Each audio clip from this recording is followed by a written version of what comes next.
Elle didn't communicate with Mike. I started rewatching some of the scenes that didn't make a lot of sense, and I think I know what's up, and I don't think I like it. Now, every time I've come up with a theory, something's been off. I'm never going to know all of it. After all, it's not meant for us to know all of it right now. And who knows, we might never get another episode, and it's just up to us what we want to believe, which is cool and all. But this one made me really sad on the rewatch. I'm kind of back to my first board on something. So I had this theory that 11 brought the people from outside of Hawkins Falling inside to Hawkins Falling. If you haven't watched my other videos, by the way, out your damn mind, go watch them. Not for my views. Nay, I do say this is for your own sake. If you are a Stranger Things fan at all, you gotta see what's going on. You just gotta.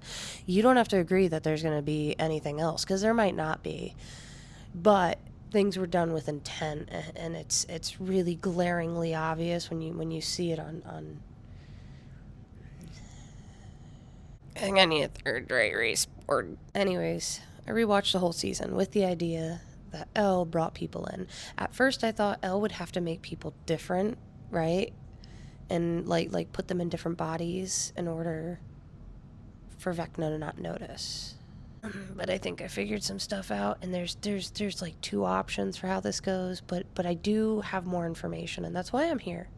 I like figuring things out with you, because some of the comments that you guys leave, I'm like, let me go dig into that, and Finn Wolfhard isn't a bad actor. Neither is Mike. Vecna is. So clearly there is a time jump between the time that they see the city falling and when they go in. That doesn't happen instantly, and I think there was a key importance to when they went in. I think Elle brought everybody with her as themselves. I'm leaving pizza guy is delightful Derek on here, because sometimes you need a little light in the dark, even if it's wrong and unhinged. But see, it's going through these like shit theories that like bring you full circle, I keep saying full circle, but this is where we're at. Go rewatch the series with the idea that Mike isn't there. Everybody else is themselves, but Mike isn't there. But then, when Vecna pulls Will out to spy one more time, all of a sudden we're told this very different story, that he was looking for Max in the only hospital in the city.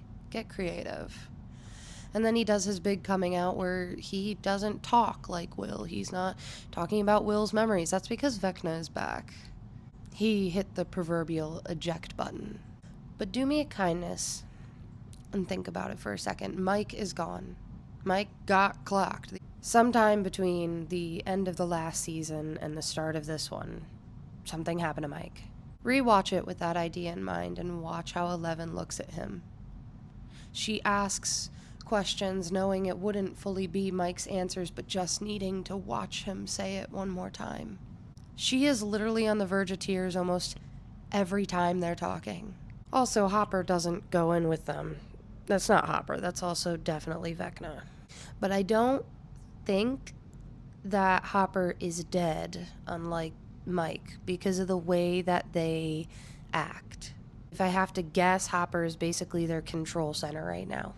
He's out in the outside world doing what he does best, holding down the fort. That's why in Ellen his one-on-ones, they're not a disaster. But in every moment where 11 and Mike are together, she looks like she's about to burst at the seams, and he's numb. I'm sure it's really awful to see one of your loved ones still talking to you long after they're gone. So when you watch the Purple Rain, the end of the world and holding on to a loved one, and Mike is numb at best, but 11 is crying in hysterics and really unwell, it hits a little different. It really does. And after all, 11 didn't talk to Mike. Now, I could be wrong on whether or not something happened that was terminal to Mike, but Mike was not in this season. I find it very telling that there's also a lot of like little hints and tricks and interviews and things like that going on. Everybody's kind of posting on their account, but Finn hasn't said shit. They're kind of mirroring it. I mean, as ARGs go, Mike was always the heart of the party, and in the Vecna fight, he goes down. And we're back to my point of video 1. Why did no one check on Mike? He was the easiest, most prime target, and no one asked how he was doing. Check on your friends, guys. Just check on your friends. This also means that Will potentially fought back in earlier scenes where I didn't think he necessarily did, but I'm still very much on the fence. This comes back to first video again with the Dark Crystal reference where he's split into 2 halves and it's just a back and forth. We've seen that back and forth throughout all the seasons. I think it's just coming to a much more like tangible way now. But if you go on to any of the big accounts, everybody is teasing things and harassing things. I'm talking about like the legit accounts. I don't even know anymore. I'm so lost. I think I'm a little bit closer to bringing the sheepies home than ye average folk. But I also don't think all the sheepies are coming home. This one's a deep. This is a I need sleep and don't worry, I'm going to bed. I'm already in my pajamas. But yeah, I think Elle was such a mess in there and Mike wasn't, because she was talking to Vecna in Headspace. I think she was trying to make sure he believed that she was gone, you know?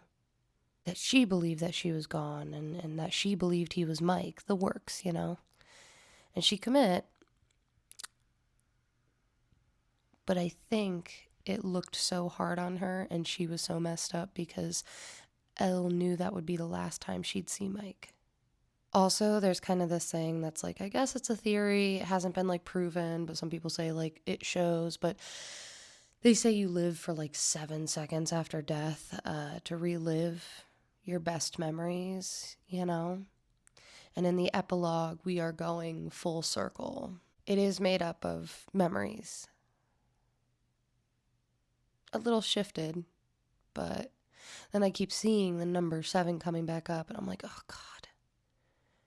Is everybody who's like present in the epilogue already dead? Because I'm gonna be sad.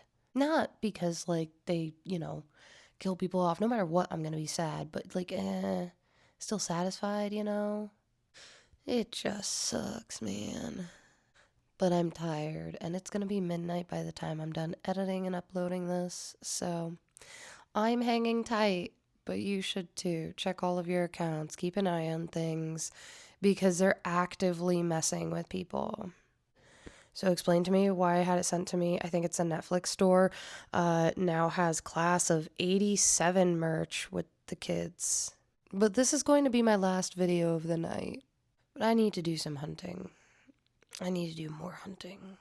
It makes me wonder if Mike also got Vecna in the same way that Will did, and he's been gone for more than this season.